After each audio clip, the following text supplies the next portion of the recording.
¿Es lícito asesinar a un tirano? Si es así, ¿cómo sabemos que el gobernante al que se quiere matar lo es? Estas preguntas, de un modo u otro, se las debieron de hacer la mitad de los protagonistas del libro del que vamos a hablar. La otra mitad sufrieron las consecuencias de las respuestas a las que llegaron los primeros.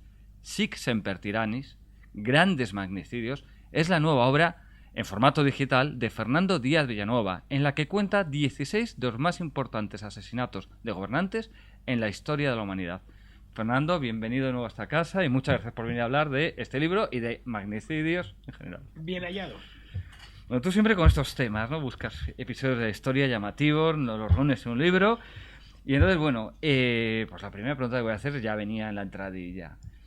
Creo que ese Sic Semper Tyrannis, así siempre los tiranos, ¿no? Que la frase así que siempre dice, con los tiranos. Con los tiranos, que es la frase que dice que sabemos que dijo Booth el asesinato de Lincoln y que la tradición dice que también la pronunció Bruto en el asesinato de Julio César. Bueno, entonces, ¿es legítimo asesinar al tirano? ¿Y cómo sabemos que es un tirano? Bueno, para Juan de Mariana, que fue un jesuita español, un escolástico que estudió el tema en profundidad, probablemente el que más lo haya estudiado, sí era legítimo matar a un tirano. Juan de Mariana además tenía unas condiciones, unos requisitos mínimos, ¿vale? Con que poco más con que subiese los impuestos, es más, con que hiciese subidas de impuestos sin aprobación de las Cortes, con eso ya bastaba para poder liquidar al tirano, ¿no? Con que envileciese la moneda también era una excusa. Envilecer la moneda es generar inflación, es lo que hace Draghi hoy todos los días, ¿no? Es que con eso estaríamos asesinando a la mitad de los gobernantes. No se libraría ni uno. Juan de Mariana fue muy estricto respecto al tiranicidio. De hecho, todas estas aventurillas teóricas que tuvo le costaron un proceso en la Inquisición. Estuvo detenido en Madrid. Y bueno, al final ese libro, porque era muy mayor y además él era jesuita, la Inquisición la llevaban los dominicos, era una tontería meter a un jesuita muy prestigioso que había sido instructor del rey, meterle en la cárcel no tenía mucho sentido, por un quítame allá esas pajas. Y además el magnicidio, el tiranicidio no se había dado en España, se había dado en Francia, donde habían matado a un rey en 1609. Entonces empezó a haber mucho rum porque decían, bueno, esto es un jesuita español que ha escrito una obra en latín que se llama De Rege et Regis Institutione, que es sobre el rey y la institución real, que da motivos a los tiranicidas o a los magnicidas para matar a los reyes, ¿no? A los regicidas, que se llamaba entonces. Él le hizo también otra obra que se llamaba Sobre la moneda de vellón, en la que insiste sobre el tema. Aunque es una obra eminentemente económica, ahí es donde incluye la inflación. Dice, bueno, si este tipo se dedica a falsear con cobre las monedas de plata, pues también es motivo, ¿no? Porque está empobreciendo a la gente. Entonces, Juan de Mariana era muy, muy estricto. Los padres fundadores de los Estados Unidos, que se nutren básicamente de la obra de Mariana, esto es algo muy desconocido, pero los Founding Fathers, Madison, Washington, Adams, etcétera, se intercambiaban obras de Juan de Mariana. Todos hablaban latín, leían latín a la perfección, eran gente muy culta, y se intercambiaban obras entre ellos. Hay de hecho una carta en la que creo que es Madison a Adams o Adams a Madison recomendándole un libro de Juan de Mariana y enviándoselo, adjuntándoselo por correo, en latín, ¿vale? Ellos tenían la idea de que estaban construyendo un nuevo país sobre el principio de que la tiranía había que eliminarla, ¿no? Es más, Sic Semper Tyrannis, que es este lema, ¿no? Este moto, lo tiene hoy el escudo del estado de Virginia. Sí, lo sigue poniendo. Sí, sabéis que en Estados Unidos cada estado tiene su propio escudo, ¿no? El seal, que llaman ahí, el sello del estado. Bien, lo mantienen, ¿no? Y la idea del tirano o del tiranicidio, mejor dicho, en la historia de Estados Unidos es permanente. De hecho, cuando Booth, en el Teatro Ford, cuando apiola a Lincoln, le metió un tiro en la nuca, se tira por la cortina del teatro, grita Sic Semper Tyrannis. Él sabía perfectamente lo que decía y sabía que estaba yendo a la parte, digamos, nuclear de la propia revolución americana, en la que había sido una revolución contra la tiranía, en este caso la tiranía de Jorge III de Inglaterra, que tampoco era muy tirano, todo hay que decirlo, ¿no? Pero vamos, para ellos, claro, que les había oprimido. No olvidemos que la revolución americana fue una revolución fiscal, ¿vale? El Boston Tea Party, los colonos, aparte de querer más libertad para poder comerciar, se negaban a pagar ciertos impuestos, ¿no? No, claro, una reclamación era que creciente independencia es porque pagamos impuestos pero no tenemos representación. Exacto, el no taxation without representation, ¿no? Pero bueno, básicamente fue una revuelta, una revuelta fiscal, que eso es lo que muchas veces se desconoce. Los Estados Unidos de Norteamérica nacen porque consideran que el rey de Inglaterra, ellos eran ingleses, total y absolutamente. De hecho, hay una muy buena serie de HBO que se estrenó hace unos años sobre Adams, John Adams se llama, en la que se les ven los debates que tenían los propios colonos, la clase alta de los colonos, no los propietarios de tierras, bueno, allí casi todos lo eran, en si eran ingleses o no. Los años previos, año 1770, 72, 73, si eran ingleses o no, si le debían lealtad al rey de Inglaterra. Ellos tienen claro que son ingleses. Ahora no queremos estar bajo las órdenes de este tirano que está al otro lado del Atlántico. En aquel entonces la distancia entre Estados Unidos e Inglaterra se medía en semanas. ¿Vale? Una noticia tardaba semanas en llegar. Entonces, así nació, sobre esa idea de que al tirano había que eliminarle, ¿no? Esto en el siglo XIX y XX pues se extendió muchísimo más, porque claro, cualquiera se arrogó la capacidad de decidir quién era o no era un tirano. Lincoln, por ejemplo, no lo era, fue un mal presidente, pero no fue un tirano, no estaba ni muchísimo menos justificado, de hecho acababa de ganar las elecciones. No estaba justificado que lo matasen, ¿no? Y así casi todos durante estos 2 siglos, ¿eh? Es más, porque los tiranos de verdad es muy difícil matarlos. En el prólogo ya hablo que ojalá hubiese matado a Mao, porque ese sí que era un tirano de manual, o al propio Stalin. A Hitler se lo intentaron cargar en su cuartel de Prusia Oriental en 1944. Bueno, Stauffenberg, la película esta, es una película monográfica sobre aquel magnicidio, o mejor dicho, tiranicidio frustrado. Pero claro, llegar a estos es muy difícil. Es como intentar matar a Castro. Se habrá intentado 1000 veces, pero no es sencillo. Todo el mundo sabe las medidas de seguridad que tiene, etcétera, ¿no? En ese caso sí serían tiranicidios.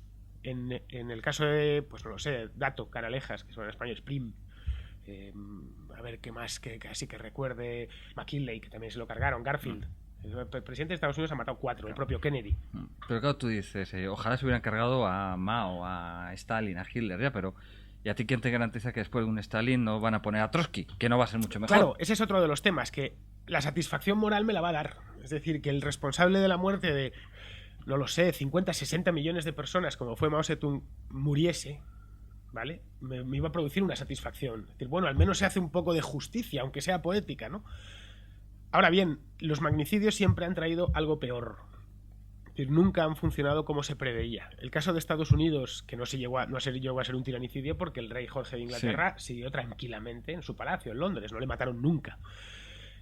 Pero desde los primeros tiranicidas, que fueron Armodio y Aristogitón, en que mataron, uno de ellos mató al tirano Pisístrato de Atenas. Los tiranos en griego significaba gobernante, o en el griego de aquella época. A partir de entonces es cuando adquiere el significado de lo que hoy entendemos por tirano. Sí. Dictador extremo, ¿no? Entonces, desde ese momento fundacional del tiranicidio, de Armodio y Aristogitón, siempre el tiranicidio, o el magnicidio, por ampliar un poco, ha ido a peor. Es decir, ha supuesto más dictadura, más tiranía. Es decir, porque a fin de cuentas una tiranía no es una cuestión de una sola persona. Si alguien en el año 1950, bueno, murió en el 53, hubiera dado un poco igual, en el año 1940 o en el 1930 hubieran matado a Stalin, hubiera venido otro. No sabemos si peor o mejor, pero por el estilo. Hubiera llegado...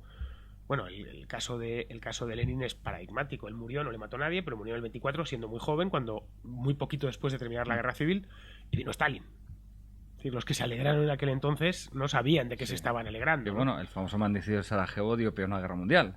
Efectivamente. Es decir, Gabrielo Príncipe, este magnicidio de Francisco Fernando de Habsburgo, también lo trato, porque claro, realmente cuando hay muchos libros que dicen magnicidios que cambiaron la historia, es mentira, muy pocos magnicidios han cambiado la historia. Quitando este y pocos más. Es decir, de hecho me cuesta porque el magnicidio por excelencia en España, que es el de Carrero Blanco, el de Prim, el Prim se ha quedado como enigma histórico, que bueno, en el libro ya hablo muy profundamente sobre las investigaciones de Francisco Pérez Avellán, que fue... Sí, además ha estado aquí en Periodista Digital hablando. Paco fue uno de mis primeros jefes en este oficio y además le tengo mucho cariño, y Paco lleva toda la vida, desde que yo le conozco, y son muchos años, que lleva con esto. Tiene una auténtica primmanía, ¿no? Entonces, su tesis es bastante sugerente y yo creo que muy auténtica de lo que se había hecho hasta ahora. Pero bueno, Prim nos queda muy lejos. Lo mismo pasa con Dato o con Canalejas, ¿no? O con Cánovas del Castillo, que es todavía del siglo XIX. En cambio, Carrero Blanco sí marca nuestra historia reciente. La pregunta es, ¿con Carrero se hubiera producido la transición democrática? Yo personalmente pienso que sí. Que Carrero no era tapón para nada. Es decir, que en el caso de que él se hubiera opuesto, por ejemplo, a la legalización del Partido Comunista, el rey lo hubiera liquidado como liquidó a Arias. Es más, Carrero era más obediente que Arias. Bastante más. Y era mucho más cercano al rey que el propio Arias. Antes de entrar a fondo a los asesinatos, también a estos magnicidios, ¿con qué criterio? Porque has elegido 16. Magnicidios hay muchos más. Sí, muchos más. ¿Por qué estos 16 en concreto y no otros? He elegido 16 porque quería que el libro fuese breve. Una de las cosas, a los lectores nunca les debes pedir más de lo que están dispuestos a darte. Es decir, los ladrillos son contraproducentes. Es una cosa que yo he experimentado como lector. Es decir, cuando veo un ladrillo, no sé, ¿alguien se ha leído La rebelión de Atlas? Es que Yo. asusta, claro. Yo. Sí, yo la leí hace años, pero después de pasar remoloneando en torno al Rión de Atlas, pues no lo sé, 2 años quizá. También que te no digo que veo el manantial y... uf, qué pereza. No, los libros gordos asustan. Asustan porque los ves, es mucho. Bueno, y lo mismo con los archivos gordos en un PDF que te mandan y dices, pues esto es larguísimo, esto no hay quien se lo lea. Entonces hay que tener respeto a los lectores y más ahora que estas cosas son gratis. Entonces la gente decide dedicarte tu tiempo solo si le complaces mucho. Es decir, no es como antes, que tenías un libro o un periódico y tenías ya eso y no había nada más, ¿no? Entonces, primero tuve que hacer una criba y decir, ¿cuántos hago? ¿15? ¿16? 20, bueno, estuve calculando más o menos cuánto duraba cada capítulo y digo, no, el libro se tiene que leer rápido. No debe de ser de más de, si lo estuviese impreso en edición de bolsillo, más allá de 200 páginas, 170, una cosa así, ¿no? Ya sabéis que en Kindle la cosa funciona distinto porque puedes elegir el tipo de letra y demás. Entonces cogí 16, así, literalmente, los que más me gustaban. Ni más, ni más. Ah, sí, Lo que cogí, dije, bueno, este me encanta. Había algunos, por ejemplo, el de Anastasio Somoza, casi nadie sabe quién es Anastasio Somoza más allá de Nicaragua, ¿vale? No Anastasio Somoza hijo, sino el padre. Sí, el padre, sí. Fue una dinastía. Pero es que fue fantástico su magnicidio. A Somoza le mataron después de dar un mitin en un congreso del partido en una ciudad pequeña de Nicaragua. Después estaba sudado, se acababa de sentar de bailar un mambo. Llegó uno y le metió 4 tiros. Muy caribeño. Muy caribeño, de película, más en los años 50, en el 56, ¿no? Es decir, de película del Padrino, vamos. No se me ocurre un asesinato mejor. Luego la figura además era sugerente, la figura de Anastasio Somoza, que era pues el arquetipo del dictador sudamericano.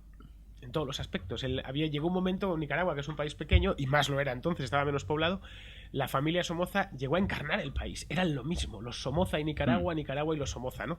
Entonces, lo cogí no por su, digamos, impacto internacional, sino porque me encantaba. Sí. Bueno, entonces, decíamos también que son 16, pero claro, de esos 16 en realidad decimos de toda la historia, pero hay 4 antiguos. O sea, hay 2 antiguos. El más reciente de los antiguos es el de Julio César. Sí. Y después nos encontramos con 14 que son de los 2 últimos siglos. A ver. ¿Qué pasa? ¿Que de repente no nos ha dado por los 2 últimos siglos por matar más gobernantes que nunca? No, yo creo que se han matado siempre. ¿Vale? El tema es que en los 2 últimos siglos tenemos constancia. Hubo magnicidios en la Edad Moderna, en la Edad Media, naturalmente. En el Imperio Romano se hartaron de matar al emperador. De hecho, lo normal es que el emperador muriese, sobre todo a partir del siglo III. El tema es que eso se le podía considerar magnicidio. Es decir, matar a Heliogábalo por parte del pretorio era un magnicidio. Pues no era una forma normal de transición. Sí, era una manera en la que se cambiaba el poder. Ya está. Yo que soy un espadón, entonces mato a este y me pongo yo. Y ahí dentro de un año o 2 años... Como los visigodos, básicamente. Sí, el morbo gótico, ¿no? Bueno, pues era el morbo romano. Y luego ya en la Edad Media y en la Edad Moderna, digamos, en lo que es la civilización europea, se producen magnicidios. Pero claro, es que la mayor parte no lo sabemos. O porque no quedó constancia, o porque el magnicidio fue en forma de guerra. Es que los reyes en aquel entonces todavía morían en la guerra. Se morían de enfermedades, se morían envenenados. Y hace tiempo escribí sobre los envenenamientos, y el envenenamiento ha sido un factor fundamental en la historia de la humanidad. Al propio emperador Claudio lo envenenó su mujer con un plato de setas, ¿no? Y así continuamente, los bebedizos que se llamaban, ¿no? Claro, hoy envenenar a alguien es más complicado. Es decir, llegar a un presidente para envenenarle es más complicado. Luego hay otro factor. En los siglos antes del siglo XIX, en el mundo preindustrial, en Occidente, el cargo de rey, de gobernante, estaba divinizado. Luego matar al rey era atentar contra Dios.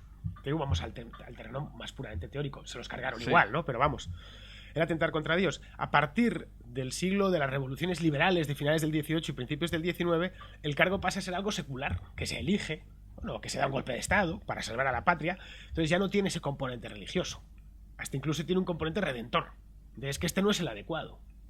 Tengo que matar a este señor, tal. Luego hay otro factor añadido. Entre el siglo XIX y XX hubo un terrorismo anarquista muy marcado, que hoy no se nos ha olvidado porque ahora no lo vivimos.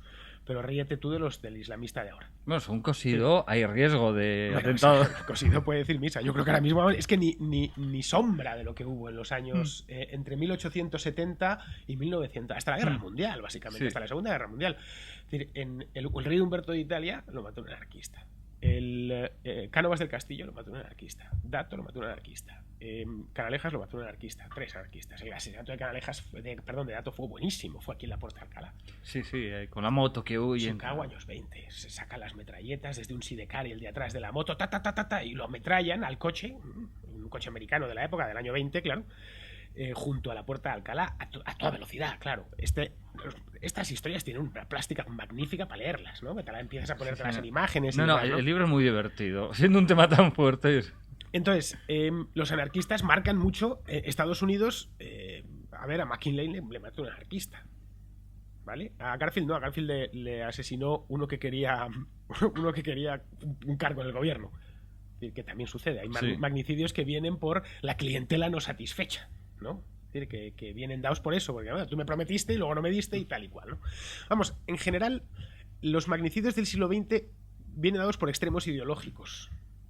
Es decir, el de Kennedy todavía no ha quedado resuelto, pero el de Carrero Blanco fue la ETA, que era una organización marxista, independentista, etcétera. El terrorismo de la última parte del siglo, el de Sadat, lo mató un soldado de su propio ejército, otro magnicidio magnífico. El mismo desfile. Los soldados, y le ametrallaron literalmente en la tribuna. Bueno, estos eran islamistas radicales, ¿no? El de Rabin fue lo mismo, un judío ortodoxo radical, ¿no? Que se le había ido la cabeza. Es decir, ese tipo de extremismos fanáticos de la segunda mitad del XIX son los que protagonizan los magnicidios de nuestra época. Bueno, y seguirán protagonizándolos, es decir, que esto no se ha acabado, aunque sea difícil llegar a ellos. También señalas que España tiene un triste récord. 5 magnicidios en 2 siglos apenas. Vamos, el último, van de 1870 al de Carrero. 5, ni más ni menos.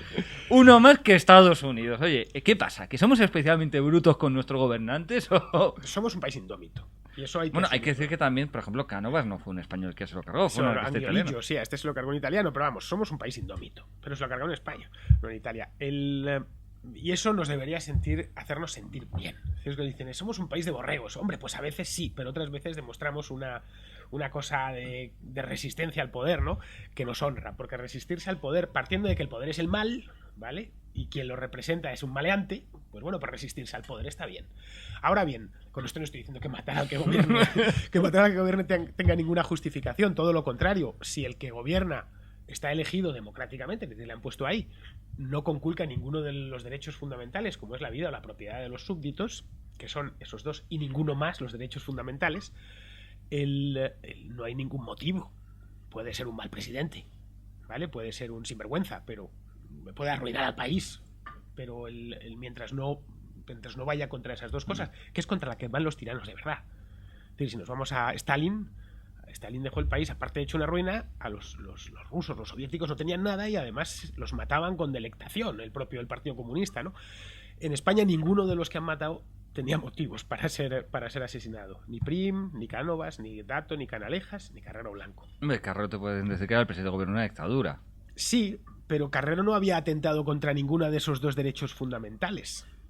¿Entiendes? Es decir, no era un tirano, digamos, clásico. Clásico. Era un alto cargo de una dictadura, pero no era el alto cargo de un gobierno que a esas alturas ya era directamente un gobierno autoritario. Es decir, en la España de Carrero Blanco del año 73 se vendía el Capital de Marx en los kioscos y en las librerías. Se podía leer prácticamente todo.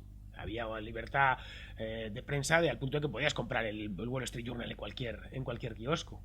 Pues esto no lo digo yo, vamos, yo nací entonces, pero los periodistas de la época era un régimen autoritario en el que probablemente tú y yo nos sentiríamos muy incómodos porque no lo hemos vivido, pero vamos, a bastantes millas de lo que era la Unión Soviética de Brezhnev por esa misma época, o la Cuba de Castro por esa misma época, y por supuesto no expropiaban a nadie. El que tenía un kiosco, una tienda, una consulta, no llegaba al gobierno de Carrero y se lo quitaba. Entonces, ¿que era un tirano? Pues no, a mi juicio no lo era, sinceramente. Con esto hemos hablado a veces sobre el tema cubano. Que sabéis que los castristas llaman a Batista el tirano. Pues, es que será Castro, claro. O sea, si habéis agotado la palabra ahí, ¿no? Que será Castro. Y bueno, entonces tenemos ese récord que decíamos, 5 presidentes, pero también lo que vemos es que en España los asesinos consiguen, no siempre, pero bueno, 5 éxitos presidentes del gobierno. Claro, algunos, un señor que está viendo una librería sin guardaespaldas alguno, viendo un escaparate de una librería sin guardaespaldas alguno, y le pegan un tiro en la nuca, pues bastante sencillo. Pero consiguen más o menos matar presidentes, alguna vez fracasan. Lo que nunca consiguen, y ahí está Mateo Morral, que es el más conocido, es cargarse a un rey. ¿Pero por qué tienen tanto éxito con los presidentes y fallan tanto con los reyes o con los dictadores como Franco, que también tuvo sus intentos? Franco tenía Baraca. ¿vale? Eso está claro. Una suerte providencial del tío toda la vida. Es decir, había nacido pequeñito, gordito, feo, tal, con voz aflautada, pero a cambio la providencia le compensó con una suerte fuera de lo común. Porque no jugaba a la lotería, que si no le tocó. Creo que es más, le tocó la primitiva una vez a Franco. El caso de los reyes de España, y ahora los republicanos estos de ahora, les digo que da igual, que van a echar al rey, pero va a volver, porque el rey de España siempre vuelve. Es que el rey de España salió en 1808, volvió a salir en 1868, volvió a salir en 1873, lo volvimos a echar en 1931 y siempre ha vuelto. Bueno, Fernando, hay una estadística que no fuiste tú el que me la contó, pero que tú, que eres historiador, seguro que te encanta. Que es que desde la Guerra de la Independencia, los Borbones en España han ido de 2 en 2. Sí, efectivamente, eso es cierto. Un Borbón, 2 Borbones, cae ese segundo Borbón, después una república, otra monarquía, lo que sea, vuelve un Borbón, otro Borbón, cae. Es decir, los Borbones en España tienen esa especie de potra que no les pasa nunca nada, ¿no? Absolutamente. Y lo de los magnicidios es lo mismo, han venido bendecidos con el tema del magnicidio, porque incluso en el motín de Esquilache, los madrileños que fueron a quejarse no iban contra el rey, iban contra el ministro.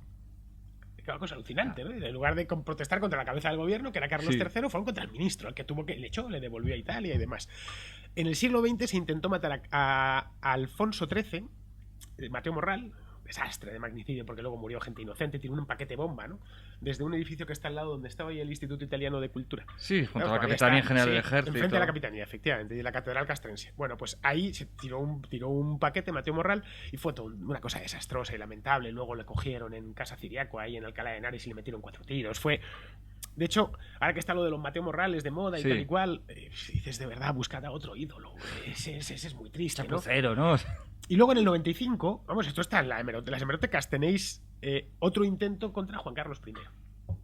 En Portopí, en Palma de Mallorca, donde atracaba el Fortuna, que lo tuvieron a tiro con una carabina de precisión, etcétera. Lo que yo no sé es por qué no dispararon. Yo no sé si es que no tenían cubierta la huida, creo que sería eso, porque la ETA siempre ha cuidado mucho esto, a sus operativos, cuidar muy mucho de que pudiesen salir con vida de allí. O no, desconozco la razón, pero vamos, que se lo decía el otro día Luis Valcárcel en la radio, que podríamos tener Felipe VI desde hace 20 años, de haber triunfado de haber salido bien aquel magnicidio, ¿no? Aquel regicidio de Juan Carlos I. Pero claro, ahí también, a mí lo que te decía también me sorprende, un presidente de gobierno, o sea, se cargan a PRIN, con lo cual ya sabemos, hay un mensaje de, oye, que aquí a los presidentes se les puede matar. Y además, tú lo cuentas en el libro, es divertido dentro de la tragedia, cómo hacen todo, ¿no? Cómo tienen preparadas todas las calles por donde pueda pasar el coche. ¿No? Sí. O sea, tal, y después llega otro presidente de gobierno y va caminando del Palacio Real a su casa, del Senado al Palacio, del Senado a su casa, tal, se para a ver unos libros y llegan y le pegan un tiro. A ver, o sea, ¿qué pasa? ¿Los presidentes de gobierno no tenían conciencia de que les podían liquidar? A ver, Prim en 1870 era mucho más que un presidente de gobierno, ¿vale? O sea, a poco que se conozca la época, Prim había traído al rey.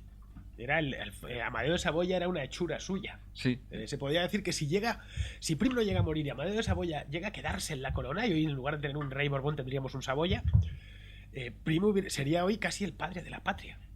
¿Vale? Fue una de estas cosas históricas que empiezan y mueren y se quedan ahí, porque luego en 1873 Amadeo de Saboya se vuelve a Italia harto ya de esto. Dice, mira, les devuelvo la corona y hagan con ella lo que quieran, que es cuando vino la Primera República, el golpe de Serrano y la monarquía de Alfonso XII, ¿no? El caso de Dato, de Canalejas, es distinto. En aquel entonces, la presidencia de gobierno o presidencia del Consejo de Ministros, que es como se llamaba, no estaba revestida de esa sacralidad que ha venido después. Canalejas iba dando un paseo por la Puerta del Sol y literalmente lo mataron delante de una librería mientras miraba.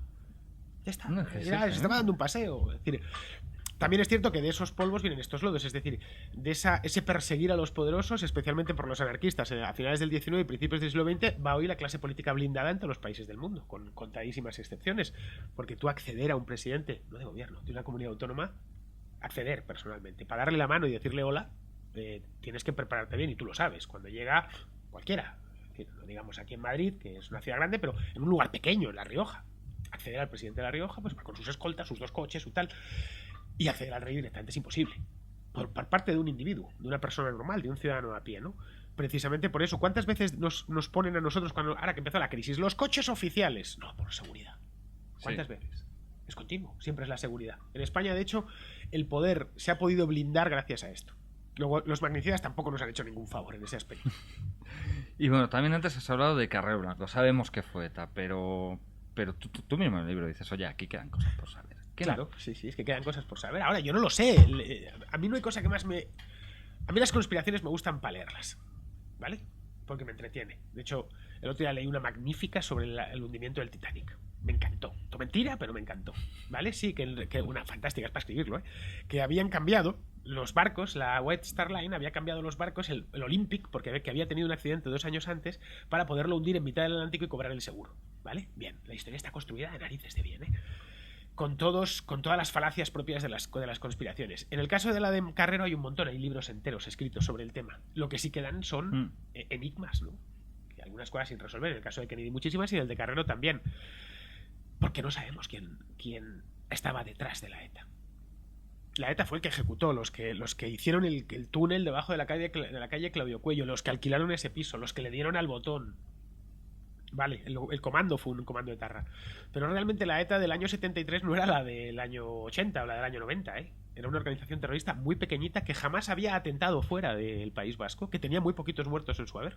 Era nada, una cosa casi folclórica, con lo que se convertiría pocos años después, ¿no? Realmente tenían capacidad para matar al presidente del gobierno, que entonces ya sí que iba en coche, escoltado, etcétera, aunque con medidas de seguridad que hoy, claro, parecerían de risa, ¿no? Iba en coche sin blindar, siempre hacía el mismo camino y tal. ¿Tenía capacidad para eso? Eso es la pregunta. O le fueron echando una mano y fue conducido. Sí. Realmente puedes en el perímetro de seguridad de la Embajada de Estados Unidos, que es probablemente junto con el Palacio de la Zarzuela y el Palacio de la Moncloa los lugares más vigilados de todo Madrid, puedes cavar un túnel debajo de la calle. Es que la gente que no es de Madrid no lo sabe, pero es que la Embajada de Estados Unidos está andando a 2 minutos del punto donde mataron a Carrero Blanco, separado solo por la iglesia de los jesuitas, nada más. Nadie se daría cuenta de que lo que se estaba armando allí. Luego hay más interrogantes. El primero que se puso a investigarlo, que fue el fiscal, el entonces fiscal del Estado, fiscal general del Estado, que era el padre de Luis Herrero, muere en extrañas circunstancias un año después, en un accidente ahí en Castemávila, creo, o por ahí. Con esto no quiero decir que hiciesen nada contra Herrero, pero que también te da que pensar. Y la cosa se aparca, total y absolutamente. Nadie más, esto es, digamos, como la versión oficial. Oye, que a lo mejor fue eso, que los etarras pues tomaron una tauritona y dijeron, mira, vamos a matar al presidente del gobierno y lo vamos a conseguir. Que quizá, ahora, yo lo dudo bastante. Y bueno, y también decías Kennedy, antes también hablar de Kennedy. Bueno, las teorías, empezando por las de Oliver Stone y siguiendo por las de cualquier libro, son las más variadas. Para ti, ¿cuál es la teoría de la conspiración más absurda de todas las que hay sobre Kennedy? Es que son muchísimas. De hecho, en el libro pongo unas cuantas. Y cada algunas cual que son realmente cual más descabellada, ¿no?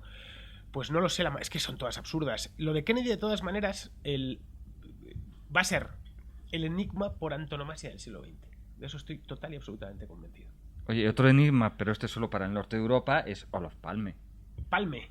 Bueno, Palme también es un crimen sin nombre. Claro, dices, pero que va, los suecos tienen una policía tan negada que son incapaces de dar. Es que esa es la otra de Olof Palme, a pesar de que en un país donde nunca pasa nada, como es Suecia, que ni pasaba ni sigue sin pasar, es un país, vamos, grande de tamaño geográfico, pero pequeño de población. Y además muy concentrada la población. Toda en el sur, etcétera, un país muy tranquilo. Bueno, Suecia, cuando uno piensa en vivir en Suecia y lo que piensa es en tranquilidad. Frío, poder dejar el coche abierto en la calle, vamos. Bueno, pues allí matan al presidente del gobierno en mitad de la calle y nunca más se sabe nada. Pero curiosamente luego el Estado sueco ha decidido que es imprescriptible ese crimen. Es decir, que aunque se encuentre el asesino hoy, que han pasado ya más de 30 años, o no casi 30 años, o dentro de 20 años, cuando vamos, que encuentre al asesino con 97 años, a Parkinson y una garrota, le condenarían. Curioso. Y para terminar, una cosa curiosa de Olof Palme, que no sabemos cómo murió, es que él apoyó a un terrorista como Arafat. Y hablando de terrorismo, es cierto, o sea, él es... Bueno, Olof Palme era un pieza. Esto no me he metido bueno, claro. El libro comentó algo y tal, pero empieza, apoyaba hace no mucho puso una foto en Twitter que se le veía manifestándose con el embajador de Corea del Norte contra la guerra del Vietnam, que sí que sería malísima, pero desde luego no muchísimo peor que lo que era Corea del Norte. Entonces, hablando de terrorismos, cuando hablas del asesinato de Francisco José en Sarajevo, pues aquí das un dato importante, que es que el rey Pedro I de Serbia Oye, divertidísimo esto de que los serbios hayan tenido dos Alejandro I distintos y los dos no hayan tenido Felipe. No se los cargaron. Esto es bastante peculiar, ¿no? En fin. Pues Pedro I de Serbia patrocinaba el terrorismo del Imperio Austrohúngaro. Parece que esto de apoyar a los terroristas del país vecino para amargar la asistencia es algo que es una constante histórica. Bueno, es una herramienta. El poder se vale de cualquier cosa. La función del político, y los reyes de esa época que tenían poder lo eran, es conquistar y retener el poder. Punto, no hay más. La teoría política sobre el poder se puede resumir en esos dos puntos: conquistarlo y retenerlo. Y para eso vale cualquier cosa, incluido apoyar a los terroristas del país de al lado, si eso te sirve para conquistar el poder o retener el que tienes. O patrocinarlo, ¿no? Claro. Es decir, en el caso de los serbios, que es, bueno, en aquel entonces...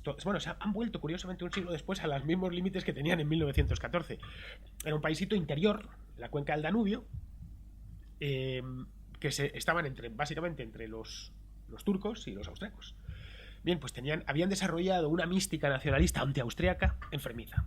Al extremo que, bueno, Gavrilo Princip era un serbo-bosnio, es decir, un serbio de Bosnia, que él consideraba que estaba haciendo una labor sagrada, liquidando al emperador Francisco Fernando, que los emperadores del Imperio Austrohúngaro, digamos que eran emperadores benéficos. Literalmente, regían el imperio más multicultural que ha visto Europa. En todos los aspectos. Es decir, si la Unión Europea quiere llegar a algo en la vida, tiene que pensar en el Imperio Austrohúngaro, no en el Imperio Alemán.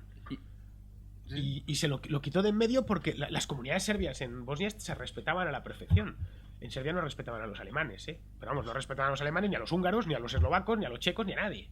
Es el gran drama del siglo XX, que es el del nacionalismo. El nacionalismo es etnicista, identitario, asqueroso, que todavía colea.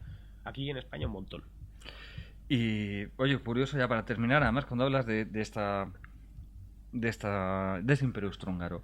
Dices un rato, yo no lo sabía de Francisco José, que es bastante interesante, que si hubiera llegado a ser emperador, que quería cambiar la naturaleza del imperio, ¿no? Quería reformarlo. Quería reformarlo y convertirlo en una especie de Commonwealth o de Estados Unidos de Austro-Hungría, donde cada pueblo tuviera sus antecesores. El Imperio Austrohúngaro tal cual era muy reciente, era de 1868. Era una especie de Bund, de pacto, de federación que habían tenido los dos grandes poderes del imperio, que eran austriacos y húngaros. Bueno, de hecho, al principio no se reconocía a Hungría como reino y era una única corona. Era el imperio austriaco, y a partir de época 1868 cuando consiguen los húngaros... se consigue que los húngaros consiguen estar en igualdad de condiciones, ¿vale? En todos los aspectos. Bien, lo que en el 1914, hasta que llegó el Wilson, que es el que básicamente nos ha destrozado Europa, haciendo de un lugar donde vivíamos pacíficamente, lugar donde están todo el mundo peleándose y dándose con la bandera en la cabeza, con la mierda de las identidades y la mierda de las cosas étnicas y las lenguas y demás. En Europa nunca pasó nada de eso. Es decir, la nación no equivalía al reino. Uno perfectamente podía ser de lengua italiana y estar en la República de Venecia, o estar en Austria, o en el Ducado de Lombardía. No pasaba nada. Es decir, no había ningún tipo de problema personal, nadie lo tenía y no debería tenerlo, ¿no? Es decir, los gibraltareños son españoles, pero no son súbditos del Estado español, y me parece muy bien. A pesar de todo, hablan en español tal cual, y a fin de cuentas son muy similares a nosotros. Idem con los andorranos, ¿vale? Pues la Europa de la época, lo que es Suiza hoy en día, son alemanes, franceses e italianos, bueno, confederados. Si a un tipo de Lugano le dices, ¿es usted italiano?, te dirás, bueno, de lengua sí, pero no quiero pagarle impuestos a Roma, ni someterme a sus guerras y a sus estupideces estatales, ¿no? Pues el Imperio Austrohúngaro con Francisco Fernando podría haber tenido esa pequeña reforma, podría haber sido modernizado y haberse convertido en una Commonwealth de pueblos centroeuropeos, ¿vale? Con sus dietas, sus tal, que hubieran dirimido sus diferencias pacíficamente, y no en lo que terminó siendo, que al final 20 años después, lo que fue es total y absolutamente conquistado por los soviéticos, que la frontera del imperio coincidía con el área de influencia soviética, exceptuando Austria. El resto de países fueron sometidos. De hecho, hoy me consta que en esos países hay cierta nostalgia del Imperio Austrohúngaro. En todos los países, que fue como una época, una edad de oro.